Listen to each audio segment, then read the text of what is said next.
Order!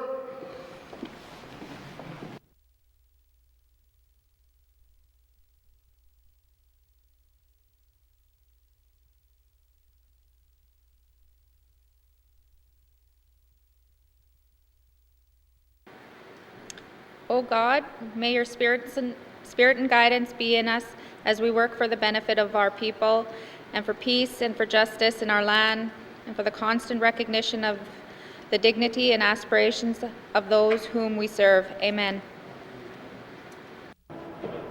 Please be seated.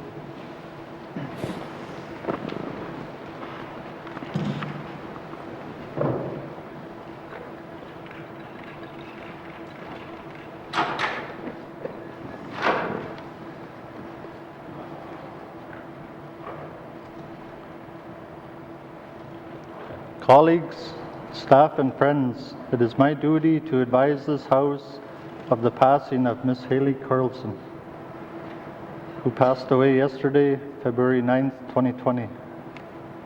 Ms. Carlson has been an employee of the Legislative Assembly for more than 16 years. But more than that, she has been a friend to us. She became family to us. On behalf of the Assembly, I extend my condolences to her family and friends. Colleagues, please join me in a moment of silence.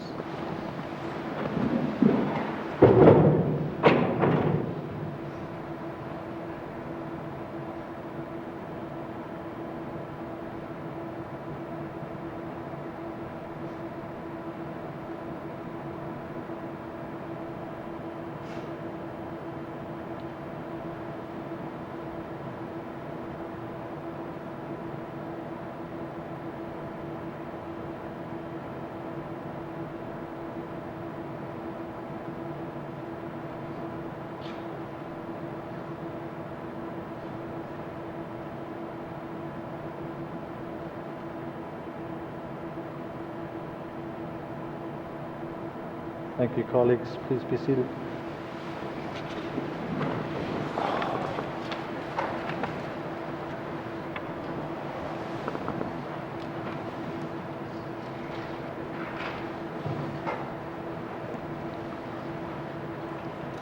Minister statements. Minister statements. Minister of Finance.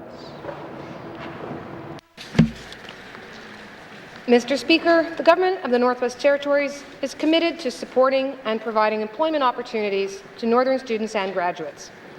As part of this commitment, the Department of Finance manages programs and initiatives aimed at creating employment opportunities for Northern students and at helping to provide diverse work experiences for young people. Part of the success of these programs depends on people knowing about them in order to access them. The Department of Finance wants to improve our communication about all available programs, and to set an example, I will spend a couple of moments highlighting the existing summer student and internship programs. Our government's summer student employment program offers priority hiring to Northern students between the months of April and August every year. Students pursuing post-secondary studies can apply to this program for government summer work placements. Students can register for the Summer Student Employment Program through the N.W.T Careers website beginning December 1st of every year. Last year, 351 students were hired by the N.W.T throughout our territory, meaning that over half of the registered students received a summer placement.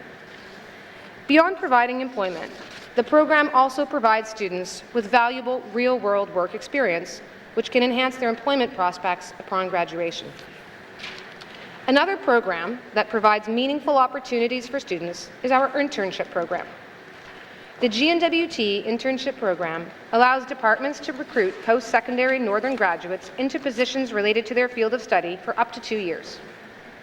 Interns gain valuable work experience and have the opportunity to apply their theoretical, practical, and academic knowledge within the context of the N.W.T workforce.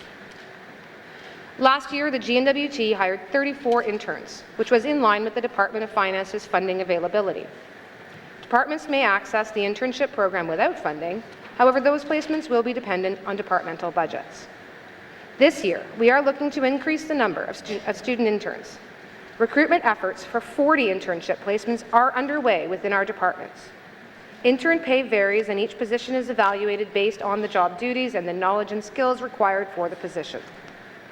An intern job description is developed as an entry-level position in that they are learning their role and gaining experience in their field. Once the intern has fully learned the role and gained the experience required, they are then qualified to take on the substantive role should a vacancy arise. This method of recruitment assists G&W.T departments with succession planning and building the workforce of the future. More information about these programs, including how to apply, can be found at gov.nt.ca/careers. Mr. Speaker, the Summer Student Employment Program and the G&W.T Internship Program are two important ways that our government supports Northern youth and students. These programs provide opportunities for Northerners to be part of our public service, expose students to the G&W.T as an employer, and assist the next generations to develop knowledge, skills, job experience that benefit our entire territory. By providing Northern students with exposure to what it is like to work for the G&W.T, we are supporting Northerners with job opportunities and are doing our part to make sure that our public service reflects the people that it serves. Making this statement to communicate available programs that provide employment opportunities for Northerners is a first step in an ongoing effort to provide members of this House and the public with this important information. Thank you, Mr. Speaker. Thank you, Minister. Minister statements. Minister of Education, Culture and Employment. Mr. Speaker, education is vital to the success of our residents. Increasing student outcomes in the Northwest Territories to the same level as the rest of Canada is a priority for the 19th Legislative Assembly and one of the key objectives of the education renewal and innovation efforts underway in schools across the territory. Last week, the Department of Education, Culture and Employment released its first 5-year evaluation report on the Education Renewal and Innovation Framework and Action Plan, which is guiding systemic changes to the way we approach junior kindergarten to grade 12 education in the Northwest Territories. This 10-year strategic initiative was launched in 2013 to address gaps in student achievement and increase accountability at all levels of the Northwest Territories education system. Student outcomes continue to be a central focus, with a number of ongoing programs and activities dedicated to improving student and teacher wellness, achieving educational equity for small communities, strengthening assessment and accountability, and improving the quality of education. The evaluation, which reviewed the first 5 years of implementation, looked at broad outcomes for students across the Northwest Territories, as well as 9 specific initiatives supporting ongoing education renewal. Mr. Speaker, evaluators found encouraging results and early successes in a number of areas related to students' achievement, health, well-being, and engagement. They reported that a number of programs, such as Northern Distance Learning and Child and Youth Care Counselors, are showing promising results with respect to achieving equitable education in small communities and providing necessary mental health and wellness supports. Similarly, there was a high level of satisfaction with the Our Languages curriculum, supporting Indigenous languages revitalization, and the residential schools awareness training being implemented by the department. Mr. Speaker, though I am pleased to see positive results emerging from our education renewal and innovation efforts in the first 5 years of implementation, the fact is that education renewal is still a work in progress. I recognize more needs to be done to address remaining gaps in student achievement and outcomes, especially for our smaller communities and Indigenous students. Key recommendations from the evaluation include prioritizing our education renewal and innovation commitments to make small communities a greater priority. This includes potentially revising our funding formula to increase supports for small schools and working more closely with Indigenous governments on initiatives that will support our students. The evaluators also found areas for improvement within the Strengthening Teacher Instructional Practices initiatives. While the program was found to be effective in improving work-life balance and collaborative learning for teachers, it also created unexpected challenges for families and households. This is important, and the department has already begun to make adjustments to the initiative to help mitigate these challenges, and will be able to report on early results in the summative evaluation scheduled to be completed by the end of 2021.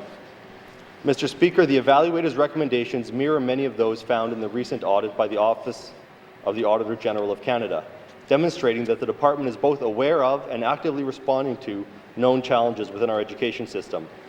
We will be taking a new approach for measuring graduation rates to provide a more accurate snapshot of grade 12 graduates within a given year. We know our graduation rates need elevating, especially in the small communities, and improving how we measure and interpret this data will help us move forward. The results of both the evaluation and audit will be essential in informing how we continue to work with education partners, families, leaders, and experts to improve experiences and outcomes for students in every community of the Northwest Territories. Our programs and activities will continue to be assessed to adjust their approach for better student success. Mr. Speaker, how we deliver quality education in the Northwest Territories is critical for ensuring the development of healthy, capable Northerners. It is not something we can do alone. Lasting change takes time, financial investment, continual planning and monitoring, and the long-term commitment of all of our partners. Support for Northwest Territory students must also come from strategic work on health and housing, connection to land and language, economic prosperity, and access to infrastructure.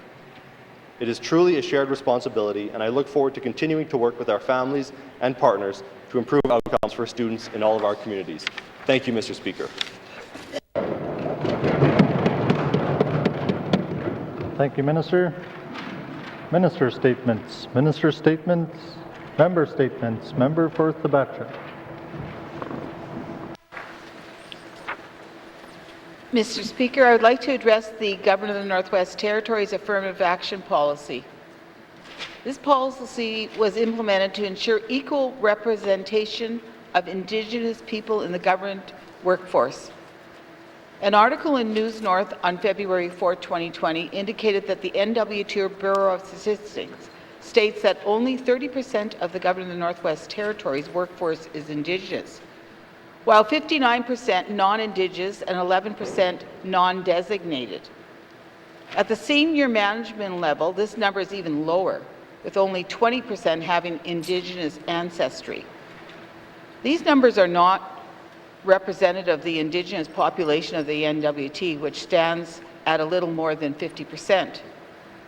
Mr. Speaker, one of the common complaints from Indigenous leaders within the community, and long-term non-Indigenous residents is that the affirmative action appears to be in name only and is not implemented as designed. Conversations at local levels also speak to this being an issue, and these conversations have been questioning this policy for many years now.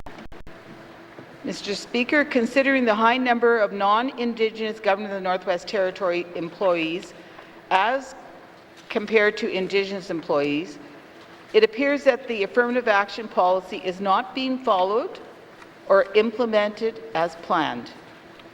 Mr. Speaker, it is essential that we ensure our government is representative of the people it serves and that we are following the priority hiring when competitions are held.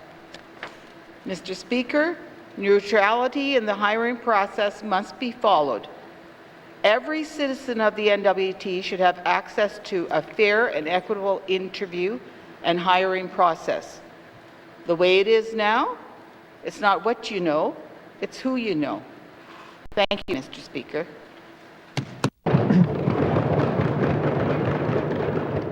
Thank you, Member for Thabatcha. Member statements. Member statements. Member for N.W.T. Thank you, Mr. Speaker. Just over a month away, the N.W.T athletes will be gearing up to heading to Arctic Winter Games in Whitehorse, Yukon.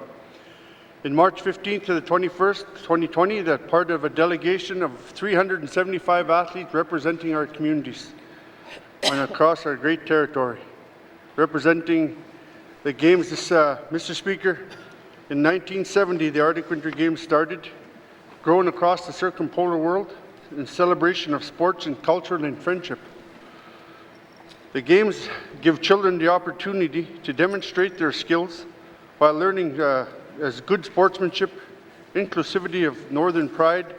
There will be 21 sporting events under the headings of traditional sports such as Arctic sports and dog mushing, Nordic sports, indoor sports and ice sports. This year, N.W.T will compete 8 other teams from Alaska, Northern Alberta, Yukon, Nunavut, Russia, Greenland, and Finland, and Norway. Together, more than 2,000 athletes and officials, supporters and volunteers, cultural performers will gather in Whitehorse for the Arctic Winter Games in this celebration. Mr. Speaker, I'm very proud of all our athletes across our territory, but I'm really proud of my athletes that are coming out of Nunavut for trying so hard to get to where they're at because of the travel to get to for their sport. They'll be participating in the games such as James Kivik, Joe Nasagalawak Jr., Rylan Kivik, Kobe Kikwak, Edward Pokiak, Michaela Jacobson, Jasmine Grubin, Noel Lee Cockney, and Davy Kuptana. Mr. Speaker, I want these young athletes to do the very best and let them know that Nunavut and our territory is behind them, rooting for them for next month and to compete in Whitehorse. Also, I want to take a moment to thank Diane Nasagalawak and Gary Okina for traveling with our youth as coach and managers, Mr. Speaker. Mr. Speaker, it's called Bring It North, the official theme of this year's Arctic Winter Games. I have no doubt that Nunavut's young athletes are going to bring it in 2020. Mr. Speaker, they've got it. Thank you.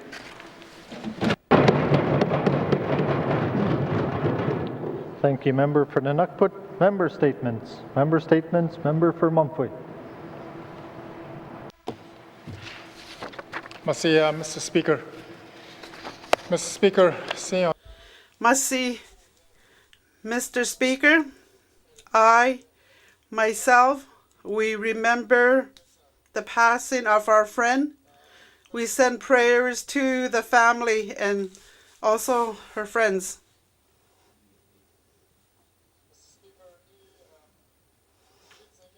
Mr. Speaker, living in the North can be very harsh, particularly in the winter months. Just recently, we experienced wind chills up to -40.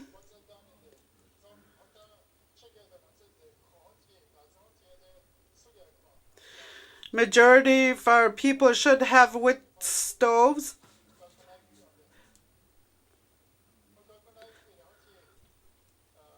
Almost every single house should have a wood stove, at the very least as a backup heat source. Thinking of a -45 cold snap combined with 6-hour power outage, you don't have to imagine it. to buy or install wood stove, but we can ensure that our substantial stock of single-family housing units is equipped with wood stoves. This is not only for the safety of our tenants, but also to protect our investment, since the government owns these units. Mr. Speaker, it is not acceptable that this is currently not the case in the Northwest Territories. In our climate, -45, -50, we need to be proactive instead of being reactive. Prevent cold weather emergencies and support self-sufficiency and resilience for the renters of our social housing. I will have questions for appropriate minister at appropriate time, Mr. Speaker.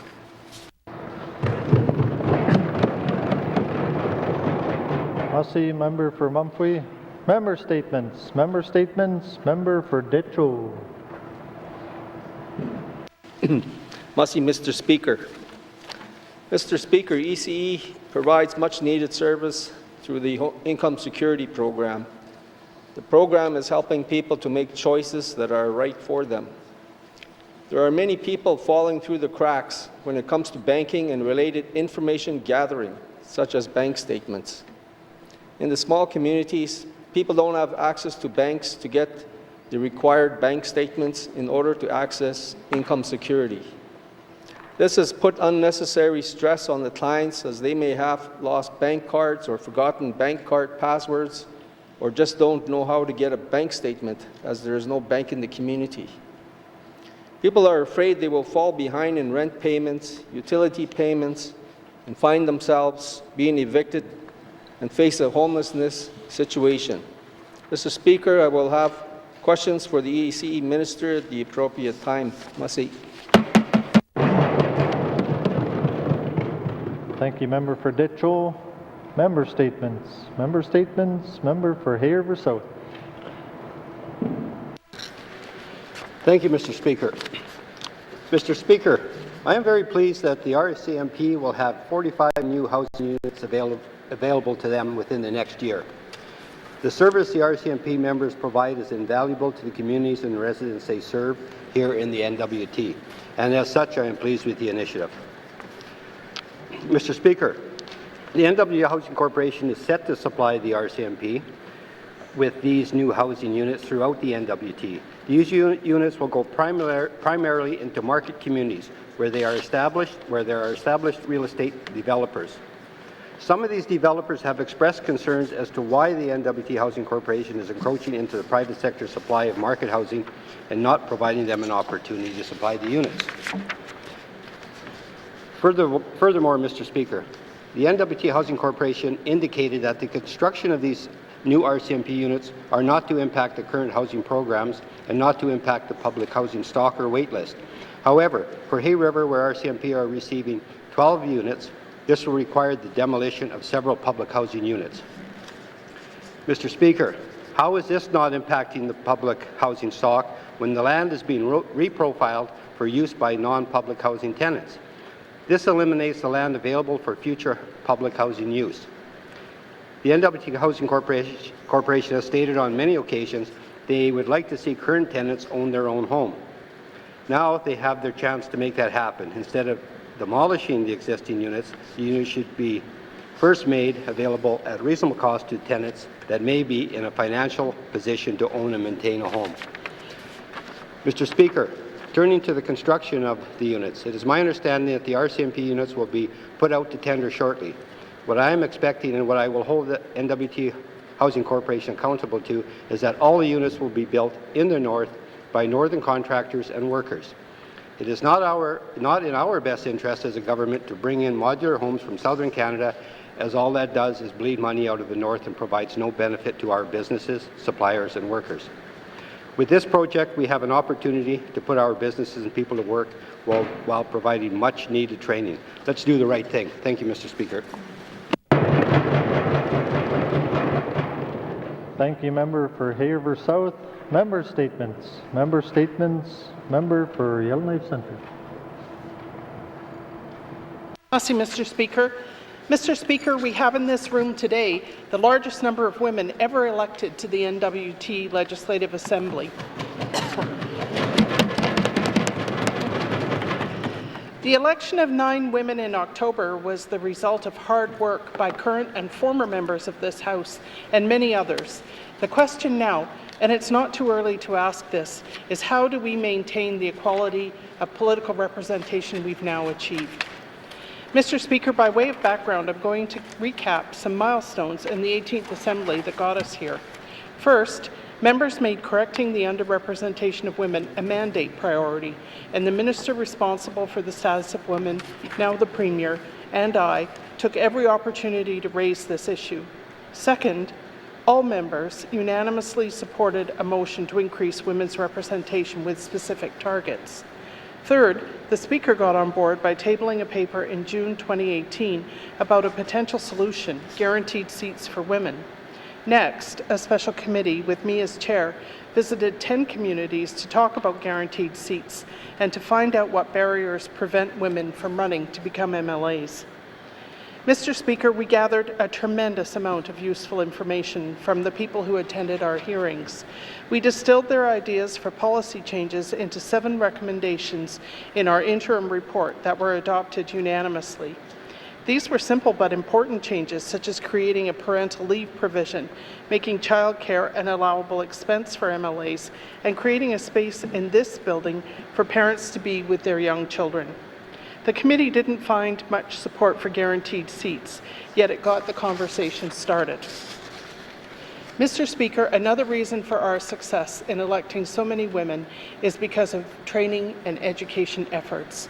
The Premier and I attended campaign schools throughout the N.W.T. in the 18th Assembly. I offered a series of workshops last spring attended by all the women who were elected in Yellowknife.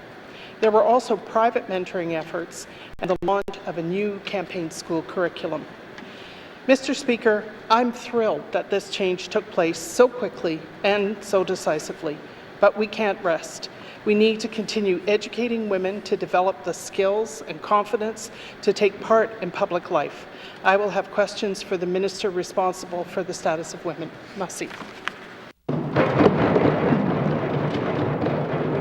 Thank you, Member for Yellowknife Centre. Member statements. Member statements. Member for Yellowknife North. Thank you, Mr. Speaker. The North loves its monopolies, whether it be Northmart, Northwest Tel, Northland Utilities, or today's topic of my statement, Northview Apartment Real Estate Investment Trust. Mr. Speaker, our residential tenancy system, by design, is a neutral arbitrator of individual disputes, and as such is not empowered to address larger systemic issues and abuses by landlords. We have seen this recently in Northview's illegal collecting of pet deposits, yet this is not a one-off issue, Mr. Speaker. There are no shortage of human rights or residential tenancies complaints that point to a larger systemic negligence on the part of Northview Apartment REIT. Northview is the North's largest private landlord with a near monopoly on rental apartments in both Yellowknife and Inuvik. Northview is an unincorporated, open-end real estate investment trust, a corporate entity which by design treats real estate as an investment first and foremost, and pleasing its shareholders is above treating those houses as people's homes. The company has a portfolio of over 24,000 residential suites in over 60 markets across Canada. It was formed in 2015 following a merger of Northern Property REIT, True North Apartment REIT, and a number of privately held residential properties. Prior to that merger, the Competition Bureau conducted an investigation and issued a no-action letter, Mr. Speaker. I myself have filed a complaint in regards to Northview monopolistic practice, but found no traction in the federal legislation. It thus falls on us in this House to ensure we have adequate legislative powers to address this. Mr. Speaker, it is our role here as government to ensure there is fair and adequate competition in our territory. A dominant landlord reinvesting rent collected in the North into properties located in the South has a significant impact on the people living in a territory with one of the highest costs of living in the country. In addition, Mr. Speaker, the high cost of construction in the North limits the building of any new rentals. This means that a competitor emerging is not going to happen. Yellowknife and Inuvik have significant income inequality, with a large section of the population living below the poverty line. Given these factors, there is an increased necessity to avoid market domination in the North. Mr. Speaker, the solution to this issue is complicated. It requires competition to emerge in the market. Mr. Speaker, I am seeking unanimous consent to conclude my statement. Thank you, Member for Yellowknife North. The member is seeking unanimous consent to conclude his statement. Are there any nays? There are no nays. You may conclude your statement. Mr. Speaker, the solution to dominant market share is complicated. It requires competition to emerge in the market, it requires punishment for consistent violations of our legislation, and it requires our housing corporation to increase its housing supply.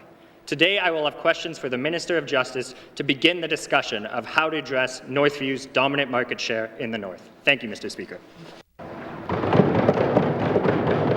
Thank you, Member for Yellowknife North. Member statements. Member statements. Member for Frame Lake. Merci, Monsieur le Président. A number of ministers recently returned from another Roundup mining conference in Vancouver, so I'm hoping they were able to unload the Mactung property, which this government bought in 2015. Just how did we get here? North American Tungsten, the owner and operator of the former Cantong mine, went into creditor protection on June 9, 2015. Somehow the federal government let that company put up the Mactung property as part of its financial security for its water license. When our government inherited the management of the Cantong site under devolution, nothing was done to change that arrangement, even though N.W.T had total discretion over the form of security that was held. So much for polluter pays and the devolution promise of responsible resource development. As part of the creditor protection proceeding, Cabinet ended up purchasing Mactung for $2.5 million with a special warrant that bypassed the Legislative Assembly. That way we could hand back Cantung to the federal government for remediation. When we acquired the Mactung property, a lot of junk and hazardous material had been left at the site, even though I was told there was nothing there. A non-compliance letter was written by the Yukon government to N.W.T about Mactung on February the 4th, 2016. I kept pressing ministers to have an assessment done of the site. That was done finally, but the report has not been released publicly. N.W.T has paid about $126,000 to do a partial cleanup at the site in the summer of 2018. 2 reports on the Mactung deposit and surrounding area were prepared for about $30,000 taxpayers' money and released in January 2018. The previous minister promised to share that marketing plan with the standing committee, but that didn't happen. In December 2018, a Vancouver consultant was paid about $16,000 to submit an application for a Class 4 mining land use permit to the Yukon government for 10 years of exploration, quote, as part of a means of increasing the appeal of the Mactung property to prospective buyers, end of quote. This was clearly an effort to hype the value of the property. Decision to proceed with a permit was made on November 19th of last year, with numerous terms and conditions. I'll have questions later today for the Minister of Industry, Tourism and Investment as to whether we finally sold the Mactung property. Merci, Mr. Speaker. Thank you, Member for Frame Lake. Member statements. Member statements. Member for Cam Lake.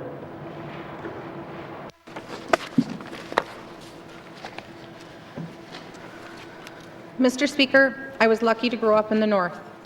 The North has a way of wrapping itself around the people who call it home, embracing people, land, and culture.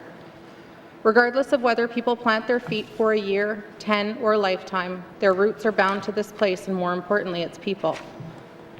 In the North, bonds extend beyond traditional friendships because here we don't make friends, we make family. Yesterday, the North lost a member of its family, Haley Carlson. As children, we shared dance classes. I was drawn to Haley's enviable, vibrant confidence.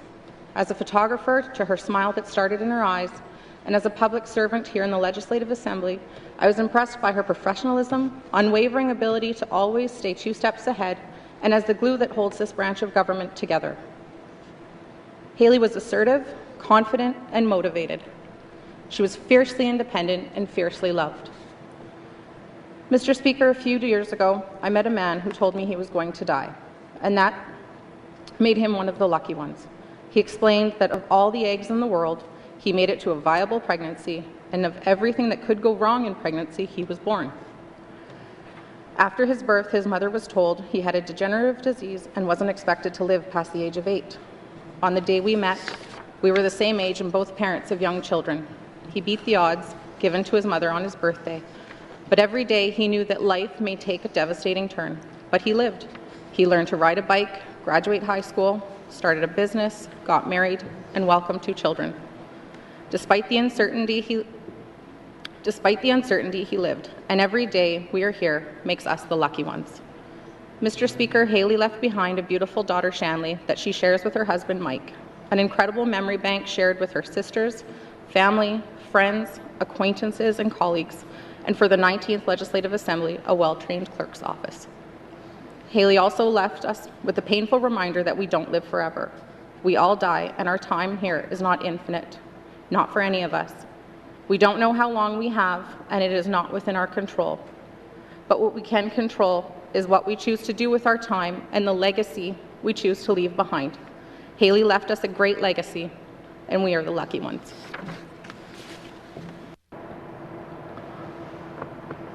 Thank you, Member for Cam Lake. Our thoughts and prayers are with the family and friends.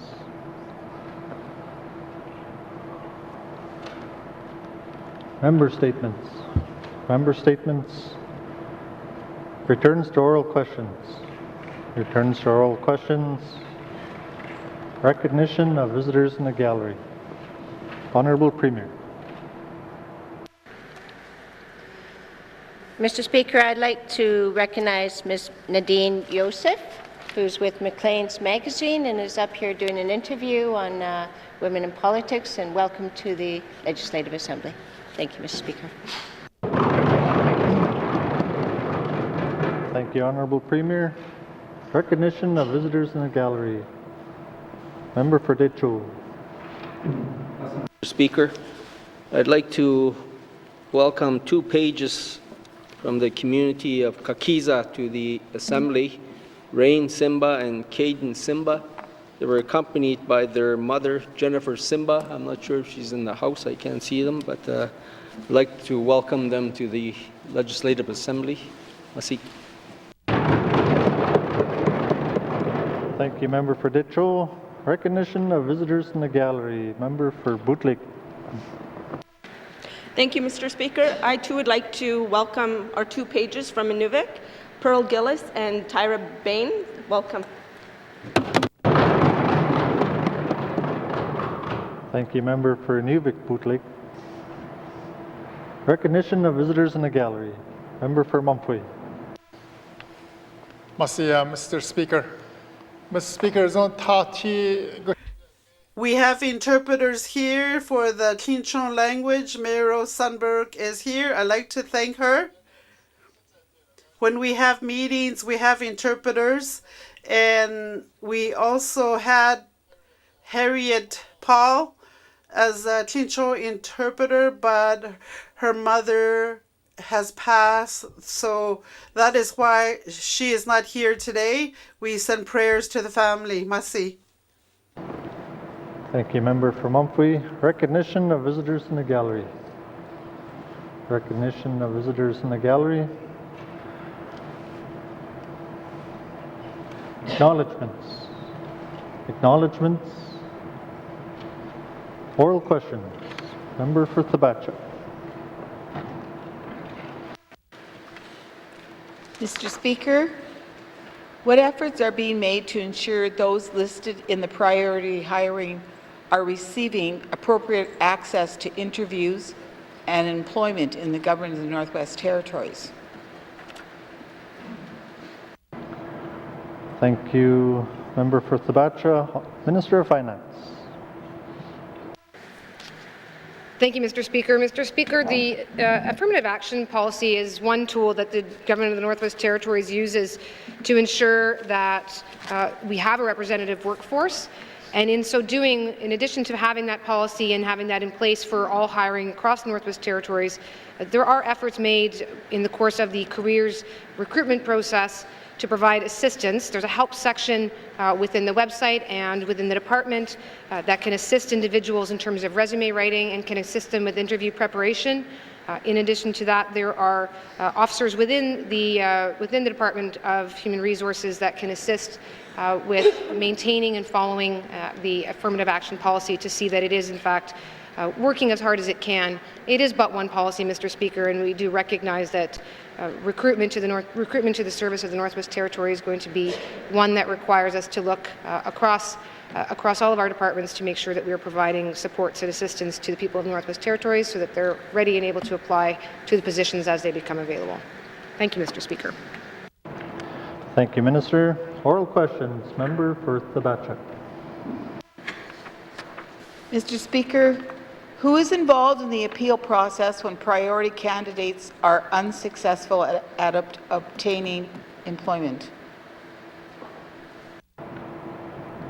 Thank you, Member for Thabacha. Minister of Finance. Mr. Speaker, candidates who apply and who are eligible for an appeal, which is individuals who identify themselves as being candidates who'd be potentially able to appeal, those processes are reviewed by independent staffing officers. There's a regulation that applies in terms of identifying who those individuals are. They have to meet a certain set of criteria, including the fact that they are outside of the service of the N.W.T. And those are the individuals who would review those appeals. Thank you. Thank you, Minister of Finance. Oral questions. Member for Thabacha. Mr. Speaker, the affirmative action policy states that all departments and agencies within the public service will plan and implement affirmative action measures. Senior management made a statement to regular MLAs that there has never been an evaluation of the affirmative action policy. What actions the government evaluate the affirmative action policy? Thank you, Member for Sabacha. Minister of Finance. Thank you, Mr. Speaker. Mr. Speaker, many years ago there were some reviews of the affirmative action policy, but it has certainly not been any time within recent memory. I can confirm, Mr. Speaker, that I've already requested and received a briefing on specifically the issue of the affirmative action policy from the department, so it certainly is on the radar, if I might say it so in that way, that it is something the department is alive to and that there may be a need to modernize that policy. And for the moment, so the next step would simply be to do that work within the department and to bring it to Cabinet to see that that does see action within the next Assembly if considered appropriate. Thank you, Mr. Speaker. Thank you, Minister. Final supplementary. Member for Sabacha. Mr. Speaker, the Government of the Northwest Territories Policy 14.03 pertaining to the affirmative action policy states, the Government of the Northwest Territories will give preference in employing, training, and promoting qualified, suitable, and eligible target group persons. What has the government done to train and promote these target group persons? Thank you, Member for Sabacha. Minister of Finance. Mr. Speaker, there are a number of programs existing already within the Department of Finance and specifically within the Human Resources Department that are meant to address exactly the challenge that I'm hearing of. For example, the Indigenous Career Gateway program is an opportunity for Indigenous candidates to be given training in order to assume positions within the N.W.T. Regional Recruitment Program is that's another opportunity that's meant to link opportunities that come available within regions and to identify whether there's an opportunity that requires some training in order to help a person become eligible for that position.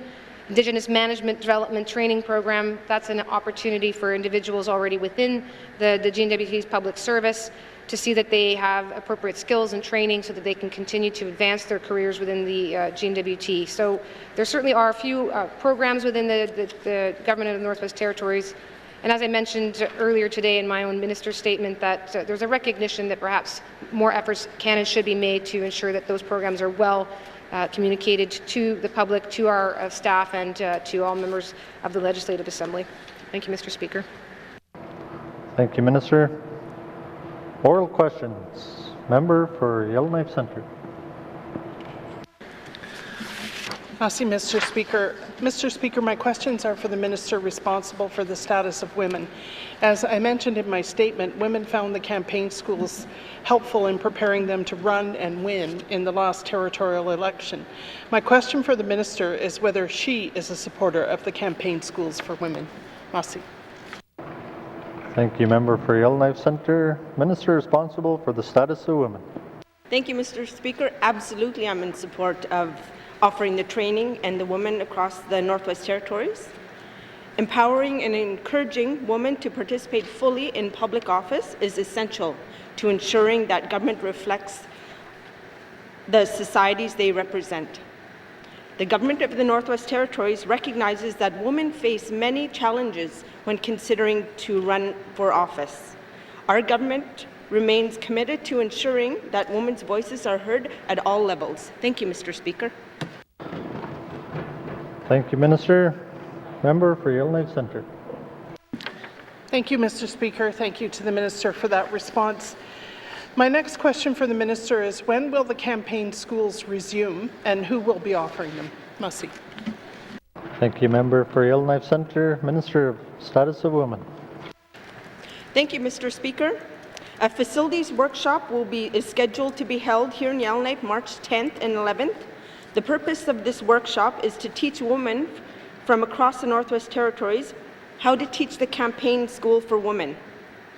By increasing the number of trained facilitators who can provide this training, more workshops can be delivered and the content can focus on more specific regional community concerns.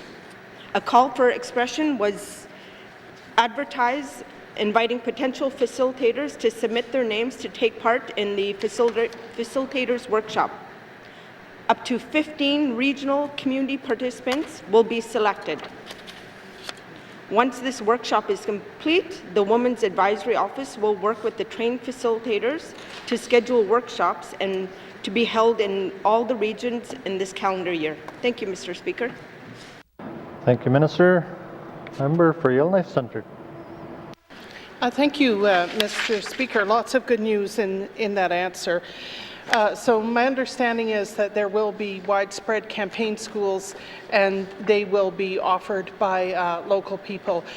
One of the things that I was told and the Premier was told when we were offering campaign schools is that it was useful to have people who were in elected office be part of the teaching group so that there was the see it, be it dynamic there, that people could meet actual politicians doing the job. Is there any provision for this kind of see it, be it dynamic to continue in the campaign schools? Thank you.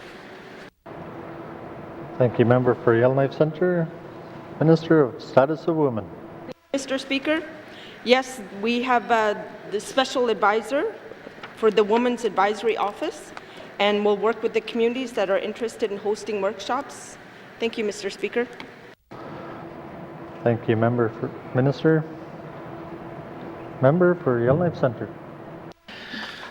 Thank you, Mr. Speaker. Mr. Speaker, I recognize that the Special Advisor for the Status of Women does some great work in the Northwest Territories, but I was thinking about ways in which to involve women who are currently in leadership and political life in the workshops.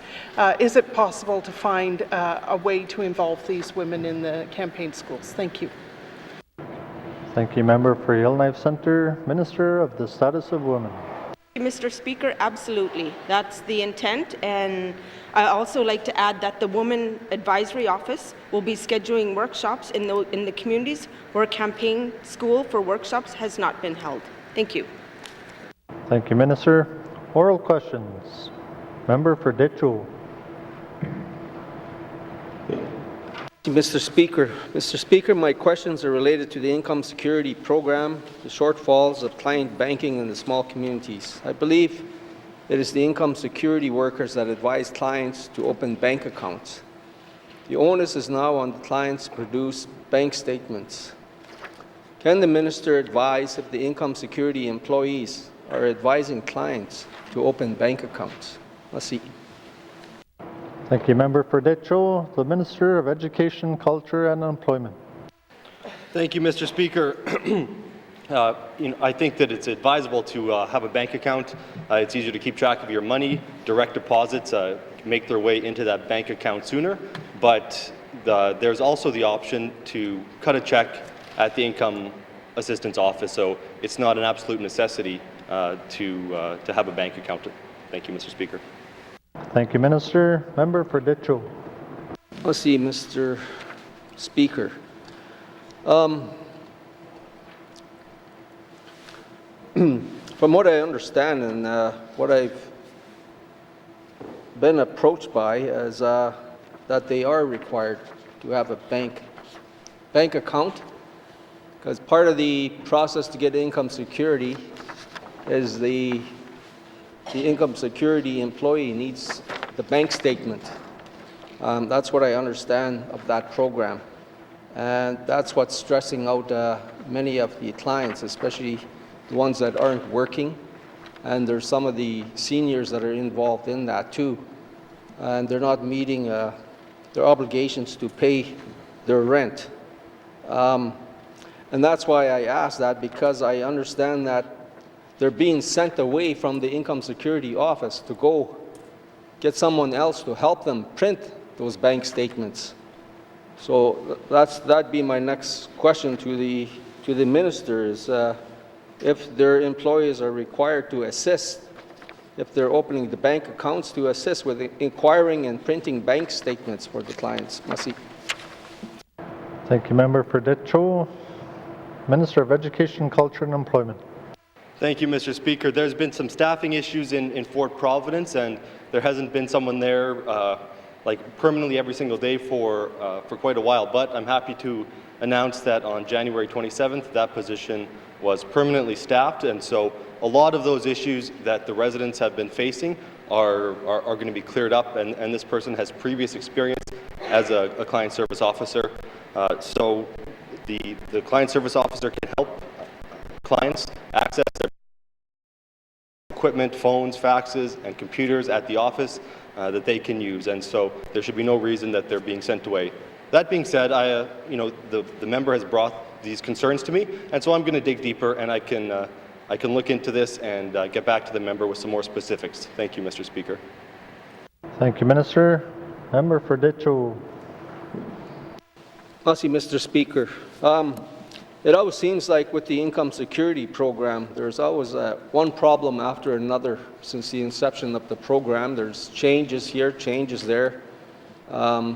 The headquarter office don't know what the regional or the small community offices are doing, so I would really recommend that they have an overall review of the program to make sure we got all our T's crossed and our I's dotted, so that the program is uniform and runs smoothly, as happening with all the other programs. That's just a comment, Mr. Speaker. Thank you, Member for Ditcho. Would the Minister like to respond? Thank you, Mr. Speaker. What we've done at Income Security is take a continuous improvement approach. So, while there are issues that arise, I was a regular member for 4 years, and I'm still an MLA, so I do get concerns from constituents about income assistance. But the vast majority of times, things go off without a hitch. There aren't problems. There's going to be hiccups in any system like this, but we are committed to continuously looking at each case, learning from it, and improving our system. Thank you, Mr. Speaker. Thank you, Minister. Final supplementary, Member for Ditcho. Thank you. Oral questions. Oral questions. Member for Yellowknife North. Thank you, Mr. Speaker. My question is for the Minister of Justice. Has the N.W.T ever laid a charge under its Residential Tenancies Act? Thank you, Member for Yellowknife North. Minister of Justice. Mr. Speaker, in fact, we have once, to my knowledge, laid a charge back in 2001. Thank you, Minister. Member for Yellowknife North. Thank you, Mr. Speaker.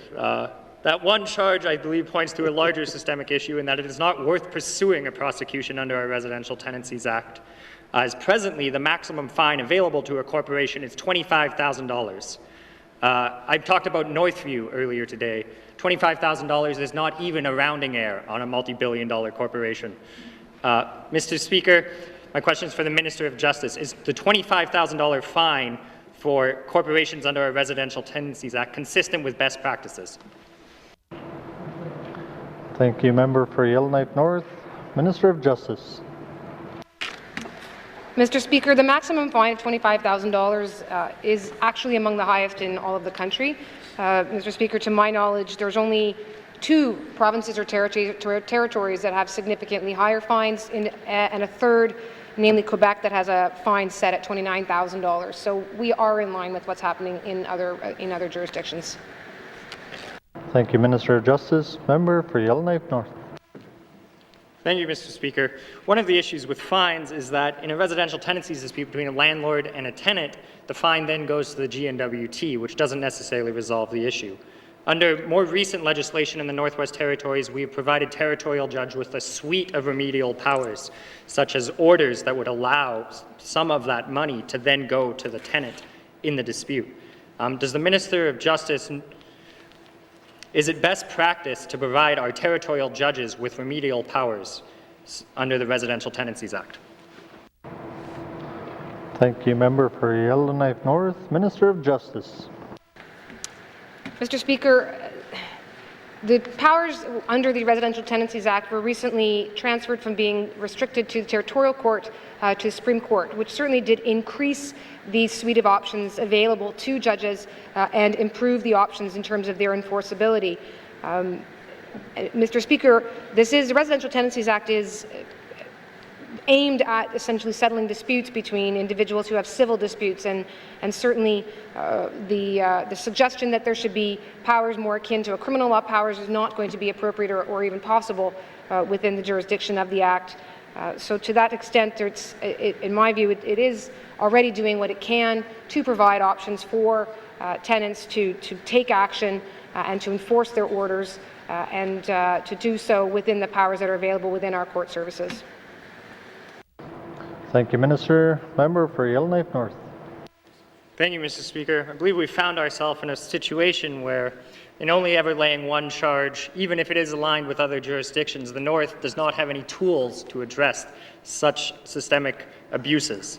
My question is on a larger scale. Does the Department of Justice regularly review the various offences and penalty sections across N.W.T legislation to ensure they are consistent with other jurisdictions are doing and best practices? Thank you, Mr. Speaker. Thank you, Member for Yellowknife North. Minister of Justice. Mr. Speaker, there's not a set program in place to review every single set of regulatory enforcement penalties that are available under every single piece of legislation. That certainly is something that is done when individual items of legislation or regulations are up for review, which is indeed when the Residential Tenancies Act itself saw itself to receive an update in terms of the fine provisions that were included therein. Thank you, Mr. Speaker. Thank you, Minister. Final supplementary. Member for Yellowknife North. Okay. Thank you. Oral questions. Oral questions. Member for Inuvik-Twin Lakes. Thank you, Mr. Speaker. Since the Minister of Finance has brought up the Indigenous Career Gateway program, I just have a couple of questions. Can the Minister provide us with the number of people they have hired through this program per year since this program has started? Thank you, Mr. Speaker. Thank you, Member for Inuvik-Twin Lakes. Minister of Justice. Thank you, Mr. Speaker. Mr. Speaker, in 2018 and 19, and this is a fairly new program, I believe that's the first year, and if I'm wrong, I will commit to correcting that. But in 2018 and 19, in that fiscal year, there were 12 department applications, and in 2019-20, there were 7. So in total, at the moment, there are 19 positions that are going through the Indigenous Career Gateway program. Thank you. Thank you. Sorry about that, Minister of Finance. Member for Inuvik-Twin Lakes.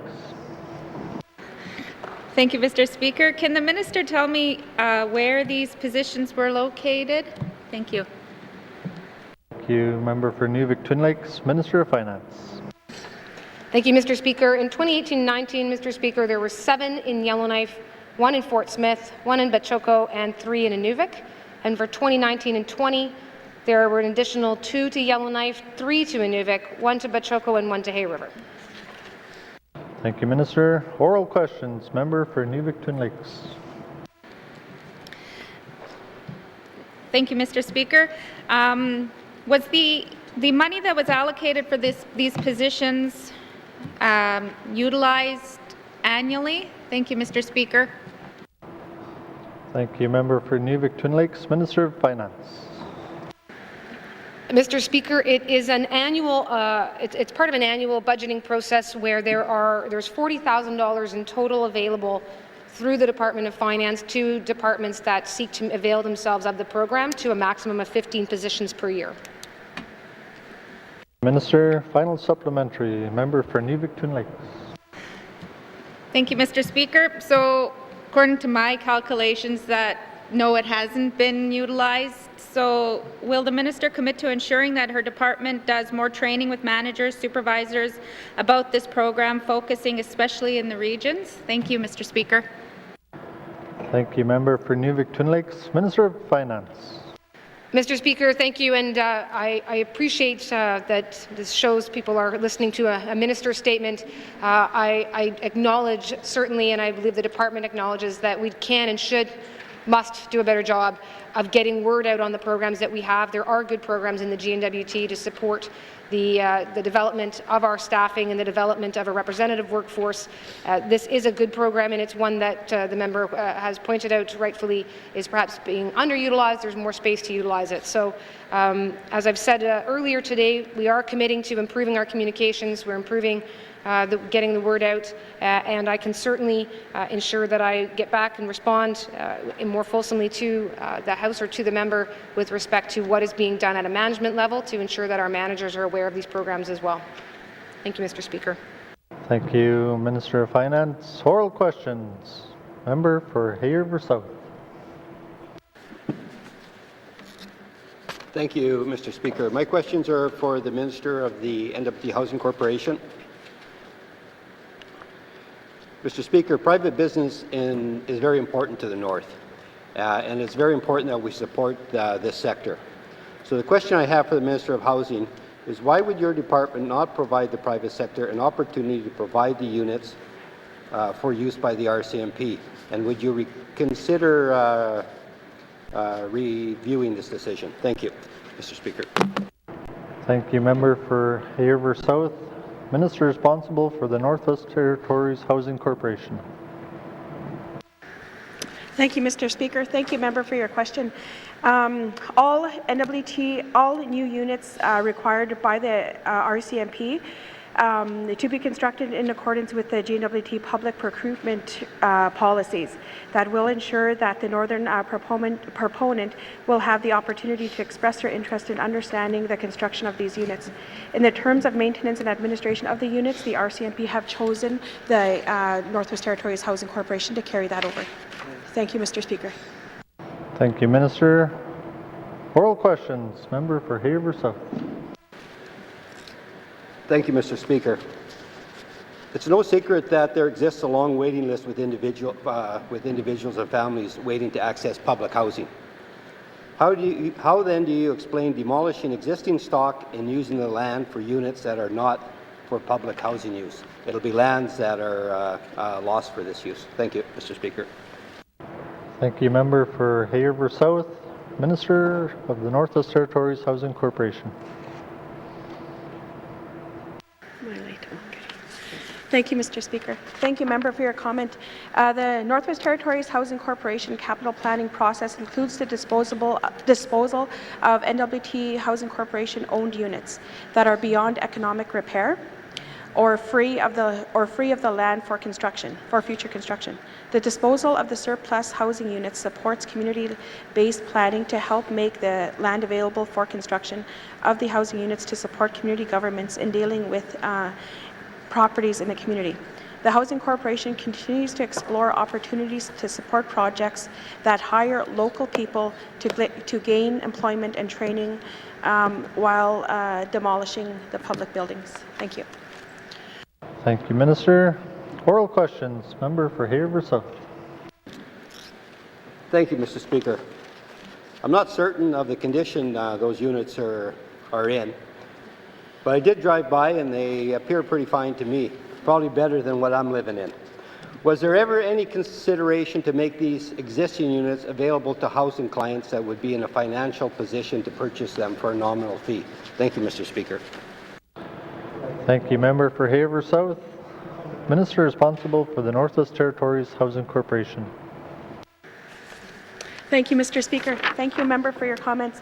In the communities, there are we do demolish the units that are. I want to answer this clearly, that we do have units that are we are demolishing them. It frees up the land either for the community or for the members, or for our clients. And I just, going forward, we do look at the surplus that we do have. If we do have some units that are, we're able to repair them, we do consult with the community members first, and communities at interest, that if they would be interested in taking over the units. But if there's if the conditions are beyond repair, we end up demolishing the properties, and we do end up rebuilding either the home ownership program or else the public housing units. Thank you, Mr. Speaker. Thank you, member. Thank you, Minister. Final supplementary, member for Haver South. Thank you, Mr. Speaker. With respect to the construction of these units, as I said before, our northern local contractors need work, our residents need work, and our northern suppliers need work. Will the Minister of Housing ensure us that these units will be built in the north by northern contractors with northern employees and not be supplied by southern contractors? Thank you, Mr. Speaker. Thank you, member for Haver South. Minister responsible for the Northwest Territories Housing Corporation. Thank you, Mr. Speaker. Thank you, member, for your statement.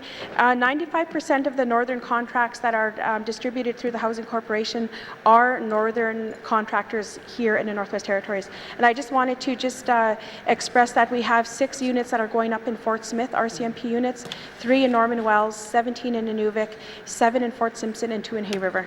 Thank you, Mr. Speaker. Thank you, Minister.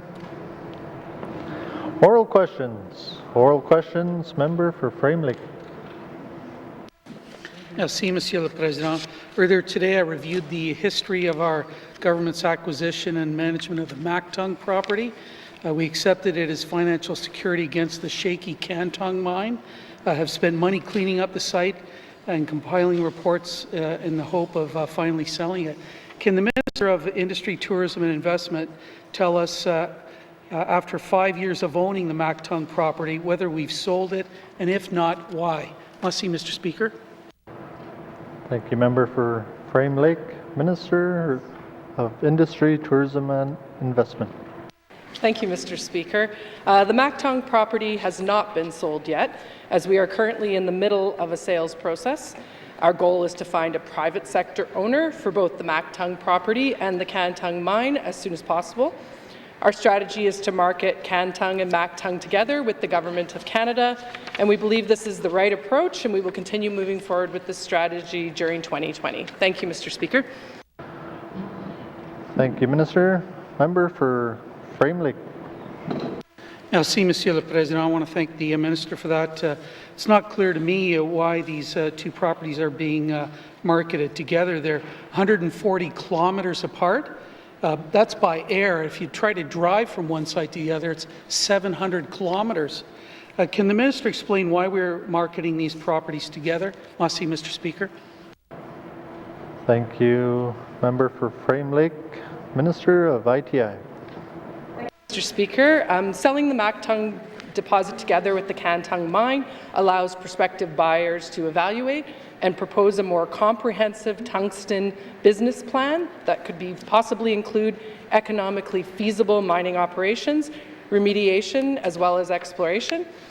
This approach is more attractive to responsible developers and increases the potential viability of renewed tungsten mining operations in the Northwest Territories. Our priority is to identify an established and experienced proponent whose proposed business model will maximize benefits to Northwest Territories residents and businesses.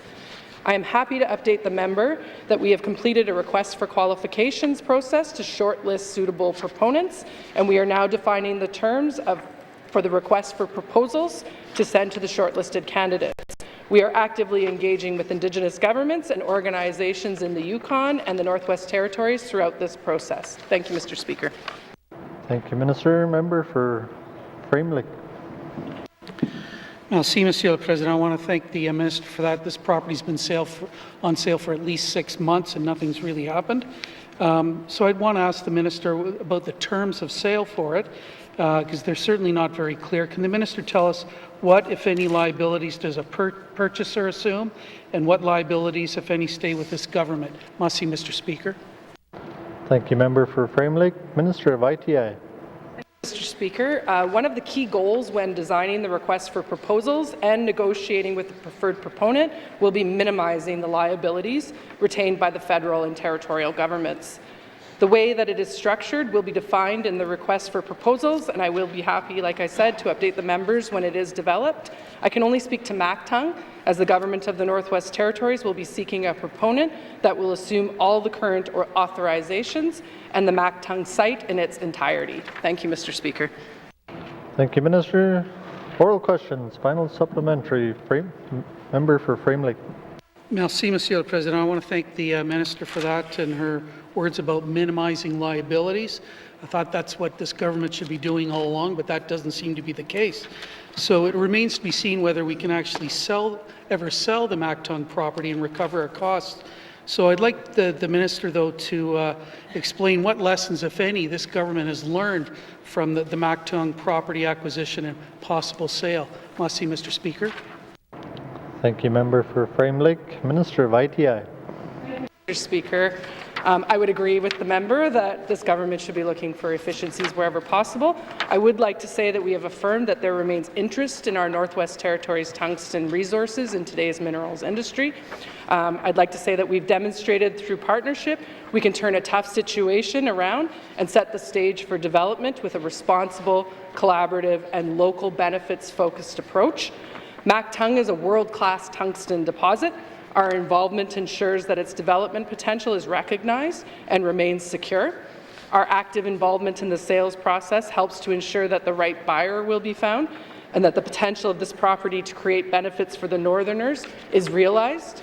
We also recognize that there is international attention on critical and strategic metals sourcing that strengthens the interests in our Northwest Territory tungsten's assets. Thank you, Mr. Speaker.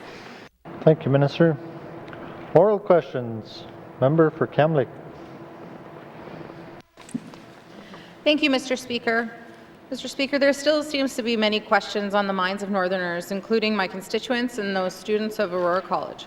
Would the Premier please clarify how she was able to dismiss the President of Aurora College without having the statutory authority to do so laid out in the Aurora Colleges Act? Thank you. Thank you, Member for Kamloops. Honourable Premier. Thank you, Mr. Speaker. So there's a difference between the appointing of statutory appointments and employment contracts, totally different. There's actually quite a number of statutory appointments across the government of Northwest Territories. The employment appointment process appoints the individual to a position in the public service.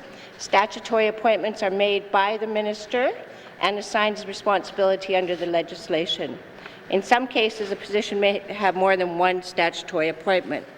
For example, the Territorial Executive Director, who's not hired by the Minister for Child and Family Services, has, in addition to their employment contract, is conferred through appointment by the Minister of Health and Social Services, the statutory appointments of Director, Child and Family Services under the Child and Family Services Act, and the Director of Adoptions under the Adoptions Act. So that minister appoints the statutory positions but is not responsible for hiring. So the Associate Deputy Minister may be statutorily appointed to the position of a president under the Aurora Colleges Act. The employment relationship of deputy ministers and associate deputy ministers is clearly with me as the Premier, and it remains in my sole purview to terminate the employment of an associate deputy minister across departments. Thank you, Mr. Speaker. Thank you, Honourable Premier. Member for Kamloops. Thank you, Mr. Speaker. Mr. Speaker, can the Premier clarify if proper written notice has been provided to the former ADM under the Aurora Colleges Act? Thank you. Thank you, Member for Kamloops. Honourable Premier.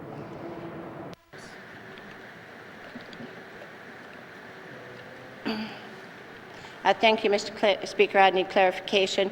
Was the appropriate notice given to the Associate Deputy Minister? Is that the question? Thank you, Mr. Speaker. Member for Kamloops. Sorry, can the Premier please repeat her question? Sorry. Thank you. Thank you. Oral questions. Honourable Premier. Thank you, Mr. Speaker. Does that mean I'm open to ask any MLA questions? So what I was asking for was clarification. My understanding, correct me if I'm wrong, was that the question was, did the Premier give appropriate notice for termination to the Associate Deputy Minister? If that is the question, then appropriate notice depends on situations, and that's in various acts. So if somebody has given you, for example, termination that I'm going to leave my employment, customary is you give 2 weeks' notice. If somebody has terminated a position, custom is you don't have to give notice within that. Thank you, Mr. Speaker. Thank you, Honourable Premier. Member for Kamloops.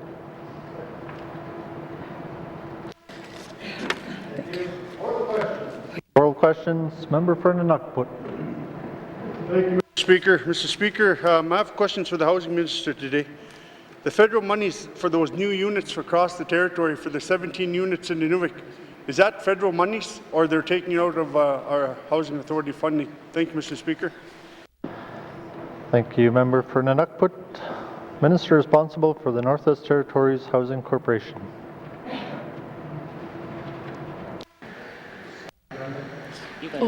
Okay. Thank you, Mr. Speaker. Thank you, member, for your question. Yes, that will be federal money that will be spent on the RCMP units. Thank you. Thank you, Minister. Member for Nunukput. Thank you, Mr. Speaker. Mr. Speaker, it's I guess the federal government is, I guess they're really lucky to have that kind of funding to put 17 new units in one community. I support the RCMP 150%. And I know that their units in Nunavut are in bad shape. But if we're taking on, like for local businesses in Nunavut, Mr. Speaker, that are providing that service, like for plumbing, all the necessities to fix the unit, so we're now under the local housing authority, are they going to be taking over those jobs and putting them more out there to give them more units to watch over those extra 17 units? Are they going to keep the local contractors, the plumbers and everybody at work? Because if you're taking that kind of 17 units, that's a lot of money that could be in local businesses and not into the government coffers. Thank you, Mr. Speaker. Thank you, Member for Nunukput. Minister of the Northwest Territories Housing Corporation. Thank you, Mr. Speaker. Thank you, member, for your comment. The federal government was interested in working with the Northwest Territories Housing Corporation in order to deliver their units, and then looking at the maintenance as well too. That we will be going forward and looking at the amount of workload that this is going to burden the local housing authorities, and looking at opportunities going forward. Thank you, Mr. Speaker. Thank you, member, for your question. Thank you, Minister. Member for Nunukput. Thank you, Mr. Speaker. Mr. Speaker, you know, I guess, does that affect that wouldn't affect our housing stock in our communities? That, I guess, for Nunavut 17 units, are they going to be taking down 17 units in the community, or is that just federal monies and they'll have new units? Thank you, Mr. Speaker. Thank you, Member for Nunukput. Minister of the Northwest Territories Housing Corporation.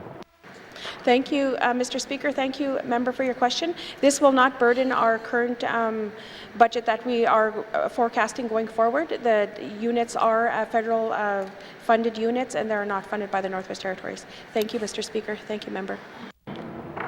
Thank you, Minister. Final supplementary, member for Nunukput. Thank you, Mr. Speaker.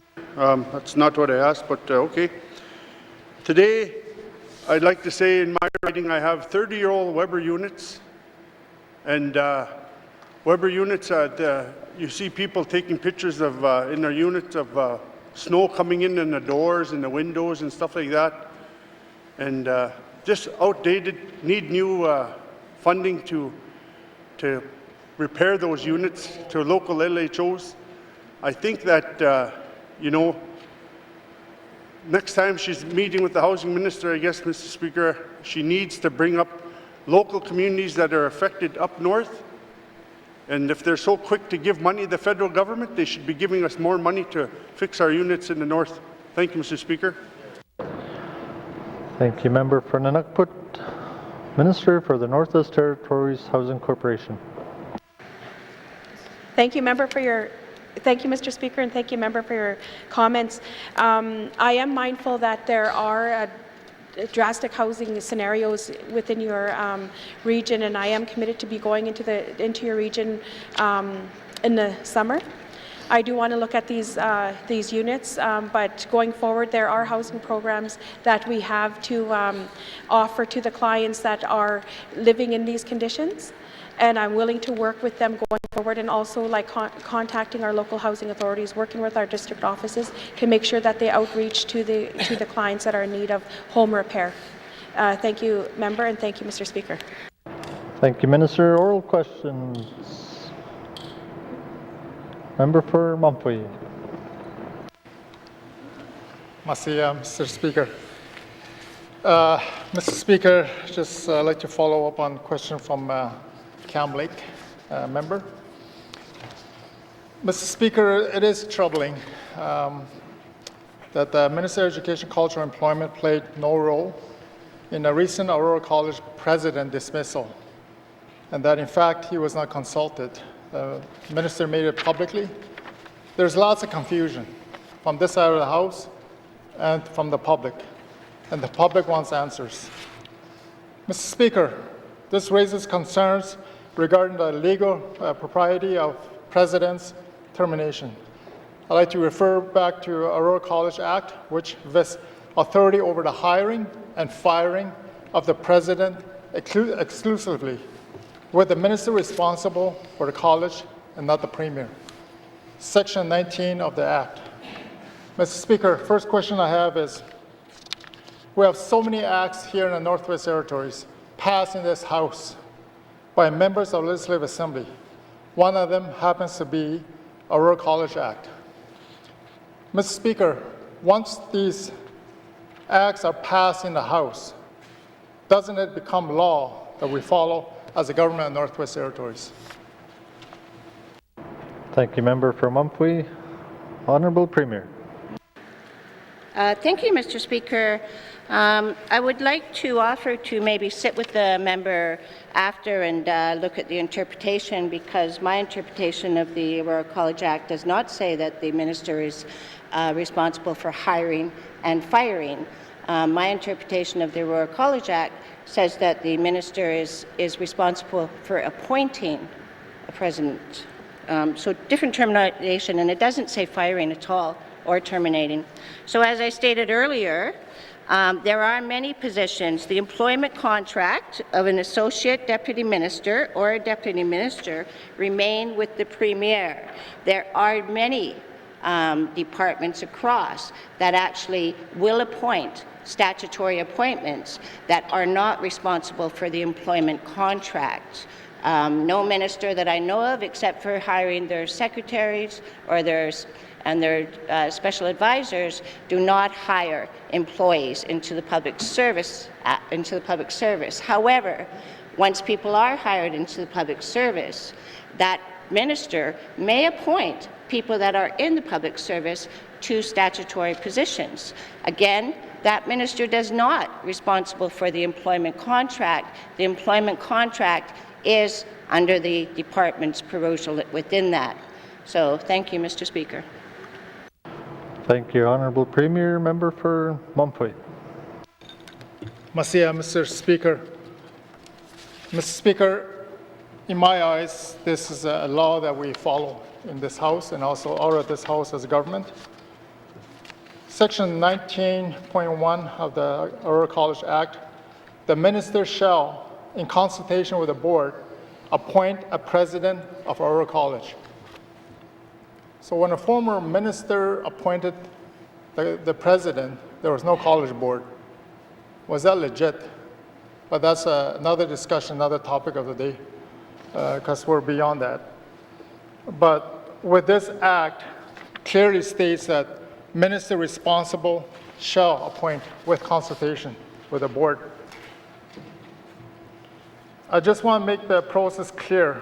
Why did the Premier overstep her authority by dismissing the president of Aurora College when it is in fact the law, it is minister's job, Minister of Education, Culture and Employment, to do so? Merci. From Mumfwee, Honourable Premier. Mr. Speaker, thank you again. I think it might be a communications issue.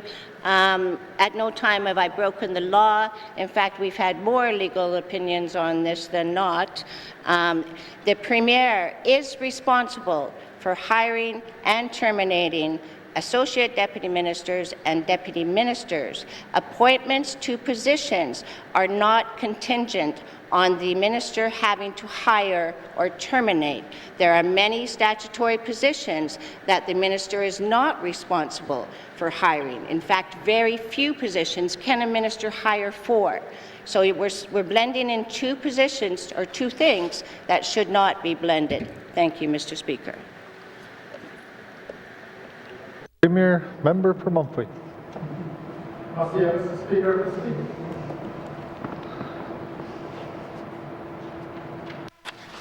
Mr. Speaker. Mr. Speaker, just going forward with the process itself, if the Premier of the day can overstep the decision of the Education Minister, what's stopping her from doing so with other departments, other statutes that's before us? Again, I have to remind this House that we are dealing with a law that we passed in this House with the sitting assembly, legislative assembly members. And this is a very critical issue that we have to clear for the public. I'm still confused as with the process because there's minister here and the Premier makes a decision over top of the minister responsible for Oral College to deliver those under the Act, Mr. Speaker. Merci. Honourable Premier.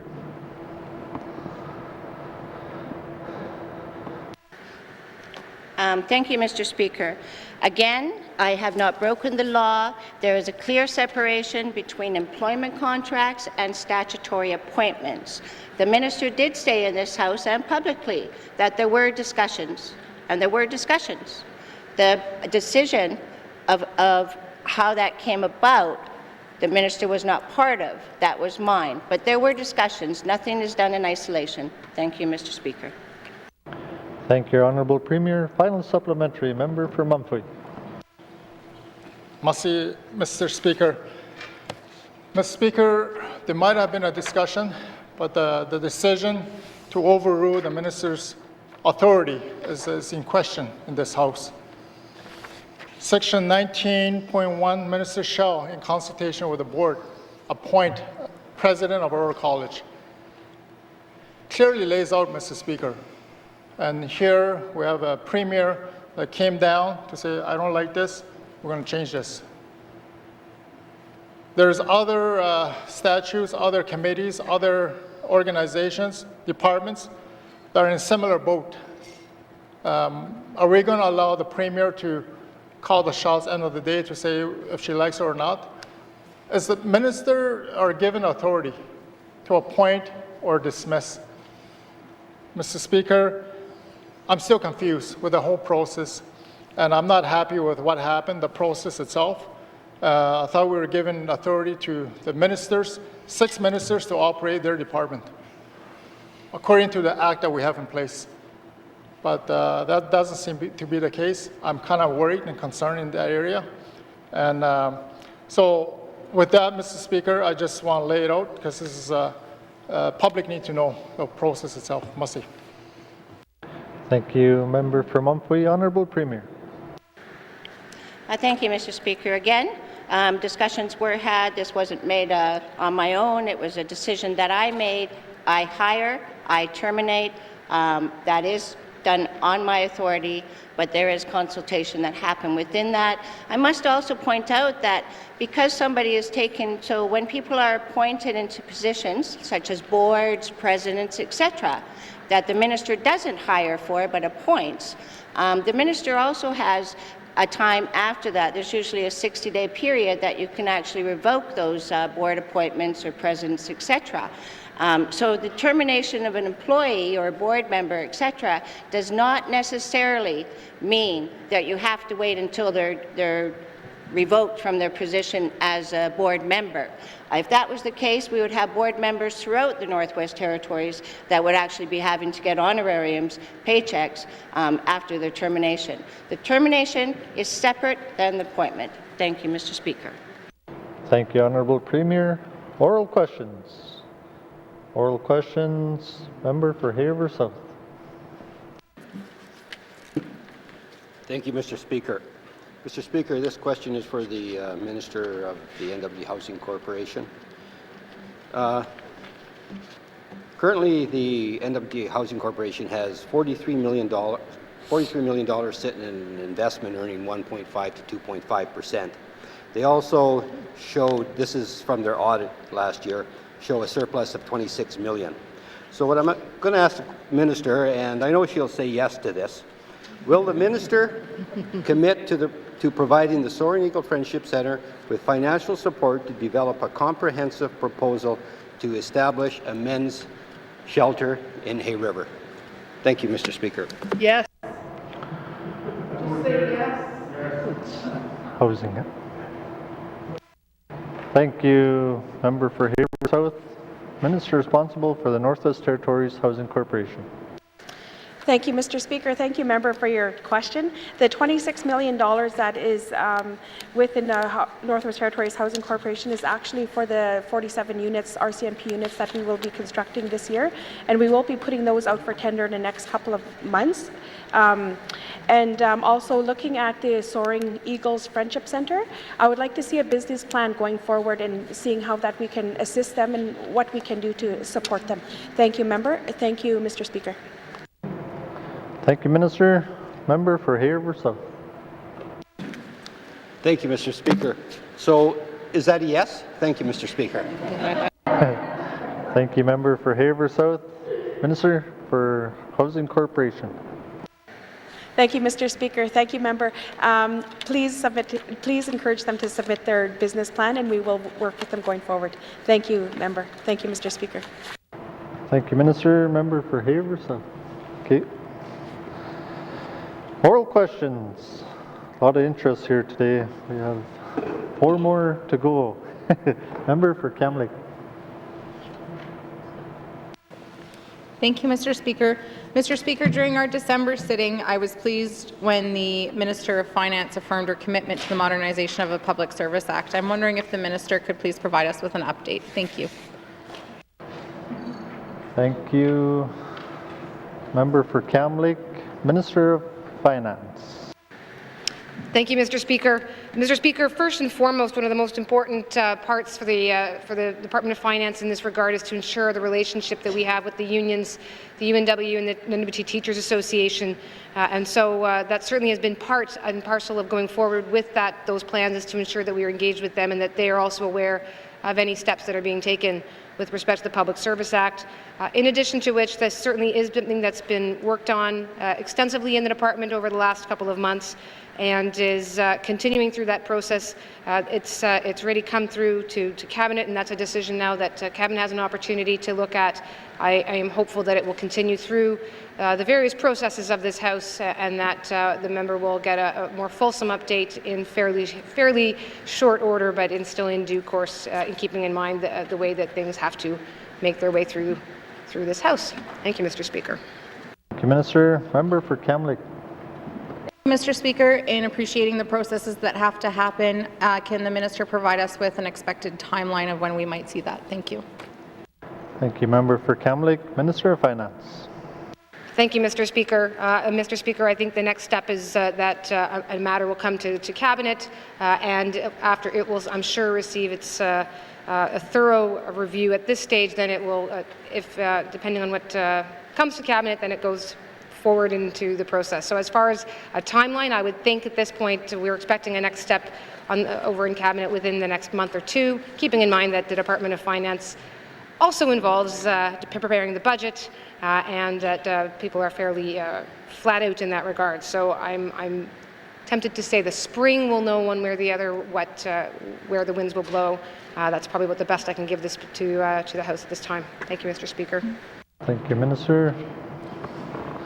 Oral questions. Oral questions. Member for Newbig-Twin Lakes. Thank you, Mr. Speaker. I just want to add a couple of more questions on to what member from N.W.T was asking the minister responsible for the N.W.T Housing Corp. Can the minister let me know if these 17 units are going to be all put out for public tender? Thank you. Thank you. Member for Newbig-Twin Lakes. Member. Thank you, Mr. Speaker. Thank you, member, for your comments. Yes, they will be put out for public tender in the next 2 months. Thank you. Thank you, Minister. Member for Newbig-Twin Lakes. Thank you, Mr. Speaker. Knowing the people that work in my community, we have a mixture of stick build and we have modular builders in our community. Will that be part of the package being put out so it allows for them to also get work for both? Thank you, Mr. Speaker. Thank you. Member for Nuvik-Twin Lakes, Minister of Housing. Thank you, Mr. Speaker. Thank you, member, for your comments. The units that will be constructed, they will be stick built. And I'm looking at the education and training to go along with those units and the opportunity for the surrounding communities and within the tax-based communities as well too, and looking at the education and training to be building the units and also the maintenance aspect of it as well too. It's going to increase our services that we're going to have to be offering at those community levels. So going forward, the opportunity will create employment, which is what we're working towards. Thank you, Mr. Speaker. Thank you, member. Thank you, Minister. Member for Nuvik-Twin Lakes. Thank you, Mr. Speaker. So in the mandate, there's 25 units per year for the next 4 years. Would the minister be able to let me know if any of those units would be considered to have modular build? Like I said, we do have that capacity in our community. So thank you very much, Mr. Speaker. Thank you, member for Nuvik-Twin Lakes. Oral questions. The minister responsible for Northwest Territories Housing Corporation. Thank you, Mr. Speaker. Thank you, member, for your comments. The Northwest Territories Housing Corporation is encouraged to create employment within the communities. And looking at the design that we've created for the RCMP units and looking at the education and training for those units, I'm looking going forward to providing those services in the smaller communities and elaborating on it a little bit more. I really want to emphasize that the opportunity that these units are going to be providing. But looking at the modular units that are coming forward, they would be constructed very quickly, very fast. But with the stick-built units, I know they're just a little bit more expensive than just putting the modular units on the ground. There's no plan to construct the modular units at this time. We're forecasting looking at building the stick-built units with the design that was created between the federal government and the Northwest Territories Housing Corporation, looking at the environment and really mindful of the permafrost that the environment that we'd be constructing in as well too. So there's been put forward like a lot of thought into this project.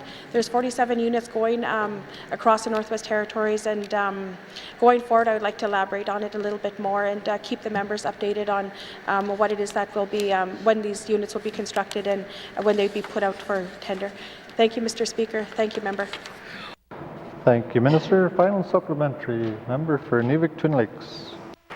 Thank you, Mr. Speaker. Would the minister commit to maybe even when visiting to my community, come and meet with the company that does construct these units and even maybe come and see one when they're in my region? Because I think there's one in Tuck, if I'm not mistaken. So, and this, there's other ones in Norman Wells as well. So thank you, Mr. Speaker.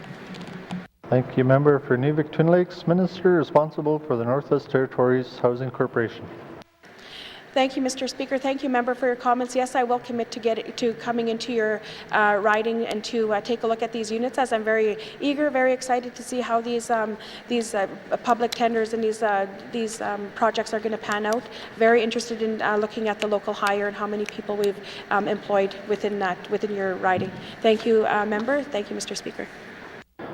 Thank you, Minister. The time for question period has expired. Member for N.W.T. Thank you, Mr. Speaker. Mr. Speaker, I'm asking to go back to oral question on the orders of the day. Thank you. Thank you. The members is seeking unanimous consent to go back to orders of the day. Number 7, oral questions. Are there any nays? Nay. There is a nay.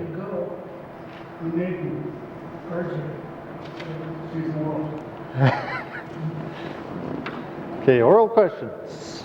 Oral questions. Number 8, written questions. Member for Mumfway. Mr. Speaker, I seek unanimous consent to return to item number 7 on the orders of the day. Merci.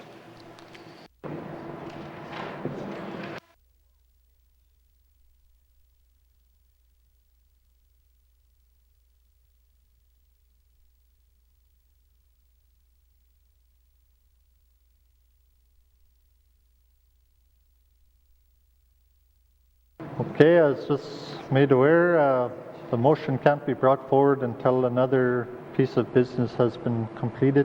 So, under tabling of documents, we could go back. Written questions. Written questions. Returns to written questions. Returns to written questions. Replies to the Commissioner's address. Replies to the Commissioner's address. Petitions. Petitions.